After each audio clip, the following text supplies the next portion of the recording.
जालना जिल्ह्यात सरकारी कर्मचाऱ्याचा इशारा, मागण्या मान्य न झाल्यास उग्र आंदोलनाची चेतावणी. अंबड तहसील कार्यालयापुढे विविध मागण्यासाठी 2 तास धरणे आंदोलन. जालना.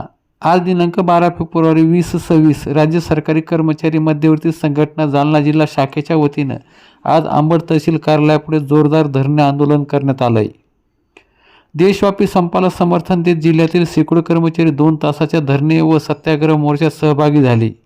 अंबड तहसील कार्यालय व जिल्हा अधिकारी कार्यालयासमोर झालेल्या या आंदोलनामुळे परिसरात काही काळ तणावाचे वातावरण निर्माण झाले होते. विविध मागण्यासाठी एकत्र आलेल्या कर्मचाऱ्यांनी शासनाविरोधात तीव्र घोषणा देत आपला रोष व्यक्त केला. पेन्शनचा हा मुद्दा सर्वाधिक तापला. यावेळी संघटनेची जुनी पेन्शन योजना लागू करण्याची मागणी सर्वात महत्त्वाची असल्याचे ठामपणे मांडले. पेन्शन हा आमचा हक्क आहे, तो आम्हाला मिळालाच पाहिजे असं ठामसूर आंदोलकांनी लावला. याशिवाय इतर प्रलंबित मागण्याबाबतही शासनाने तात्काळ निर्णय घ्यावा अशीही मागणी करण्यात आली. उग्र आंदोलनाचा इशारा. संघटनेच्या पदाधिकाऱ्यांनी स्पष्ट शब्दात इशारा दिला आहे की जर शासनाने लवकरात लवकर मागण्या मान्य केल्या नाहीत तर भविष्यात आणखी तीव्र आंदोलन, व्यापक आंदोलन छेडले जाईल. आम्ही शांततेच्या मार्गाने लढा देत आहोत, मात्र आमच्या संयमाची परीक्षा घेऊ नये असेही यावेळी संघटनेच्या वतीनं सांगण्यात आले. या आंदोलनामुळे प्रशासनाचे लक्ष वेधले गेले असून शासन या मागण्यावर काय भूमिका घेते याकडे आता सर्वांचं लक्ष लागलं आहे. जिल्ह्यातील कर्मचारी संघटनांनी पुढील रणनीती आखण्यास सुरुवात केली असल्याचे सूत्रांनी सांगितलं आहे. जुनी पेन्शन योजना जुनी पेन्शन योजना लागू झालीच पाहिजे. पेन्शन आमच्या हक्काची नाही कुणाच्या बापाची. पेन्शन आमच्या हक्काची नाही कुणाच्या बापाची. पेन्शन झालीच पाहिजे.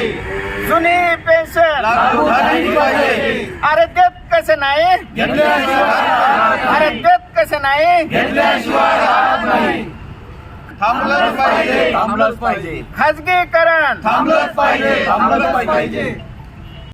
आज या ठिकाणी अखिल भारतीय म्हणजे देशव्यापी संपाचं समर्थनार्थ आम्ही या ठिकाणी कर्मचारी सगळेजण जमलेलो आहोत.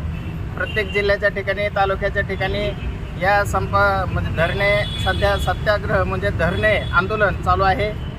आणि जर शासनाने आमच्या मागण्याचा विचार जर केला नाही तर माननीय विश्वास काटकर साहेब, राज्य मध्यवर्ती कर्मचारी संघटनेचे निमंत्रक, यांनी सांगितलेलं आहे की त्याच्यानंतरचं पुढचं आंदोलन जे असेल तर ते बेमुदत संपाचं असेल. यापूर्वी आपण 2 वेळा कर्मचाऱ्याने पूर्ण महाराष्ट्रामध्ये संप पुकारला होता आणि त्यावेळेस माननीय त्यावेळेचे मुख्यमंत्री शिंदेसाहेब यांनी विधानसभेमध्ये आश्वासन दिलं होतं की बाबा जुन्या पेन्शनसारखी पेन्शन आम्ही लागू करणार आहोत, तुम्ही तुमच्या आंदोलन मागे घ्या. त्यांच्यावर विश्वास ठेवून कर्मचाऱ्यांनी आंदोलन पाठीमागे घेतलं, परंतु त्याच्यावर कसलीही कारवाई झाली नाही. म्हणून शासनाला जागा करण्यासाठी पुन्हा एकदा संघटनेनं हे आंदोलनाचं हत्यार उपसलेलं आहे. तर या ठिकाणी आम्ही तालुक्यातले सगळ्या विभागाचे, सगळ्या डिपार्टमेंटचे कर्मचारी या ठिकाणी एकत्र आलेलो आहोत आणि हे आंदोलन आमचं चालू आहे. मला एक सांगा, तुमचं हे आंदोलन म्हणजे आंदोलन किती वेळ राहणार, का दिवसभर राहणार आहे, का काय तसं नियमावली काय? 2 तास, सध्या 2 तास फक्त धरणे आंदोलन करणार आहोत. आणि त्यानंतर जर संघटनेनं ठरवलं, पुढचं काय नियोजन आलं, आम्हाला जर समजलं तर त्याप्रमाणे संघटनेच्या म्हणजे थोडक्यात तुम्हाला असं म्हणायचं की सरकारला जागा करण्यासाठी तुमचं 2 घंट्याचं धरणे आंदोलन नंतर परत काम चालू आहे? हो, काम नंतर चालू करणार आहोत. जर समजा संघटनेनं काही सूचना दिल्या तर त्याप्रमाणे परत आम्ही आंदोलन पुढं लांबू. तुमच्या प्रमुख मागण्या कोणत्या आहेत? आमच्या बऱ्याचशा मागण्या आहेत की जुनी पेन्शन, आमची सगळ्यात महत्त्वाची जी मागणी आहे ती जुनी पेन्शनची आहे. त्यानंतर कर्मचाऱ्याचं जे खाजगीकरण चालू आहे, तुम्ही पाहता की शासनानं खाजगीकरणामुळं BSNL ही जी छोटीशी कंपनी होती ती टोटल बंद पडली. त्या अगोदर शासन चालवत होतं. त्या कर्मचाऱ्यावर आज उपासमारीची वेळ आलेली आहे. उद्या लाईटीत हे विद्युत बोर्ड हे जर काढून टाकलं तर त्यांच्यावर सुद्धा तीच वेळ येणार आहे. म्हणून कर्मचारी सगळे एकत्र येऊन आम्ही याचा विरोध करीत आहोत खाजगीकरणाचा. आपलं नाव? माझं नाव उद्धव मिसाळ, मी जिल्हा सचिव जुनी पेन्शन संघटना. श्री ए चव्हाण, विस्तार अधिकारी संघटना, महाराष्ट्राची आमची जी संघटना आहे त्याचा मी जिल्हाध्यक्ष आहे. आज 12 फेब्रुवारी 2026 रोजी जे देशव्यापी संप आहे आमच्या सर्व कर्मचाऱ्यांचा, तर या संघटनेला आमच्या विस्तार अधिकारी संघटना जी राज्याची यांची सर्वांना आमचा याचा पाठिंबा आहे.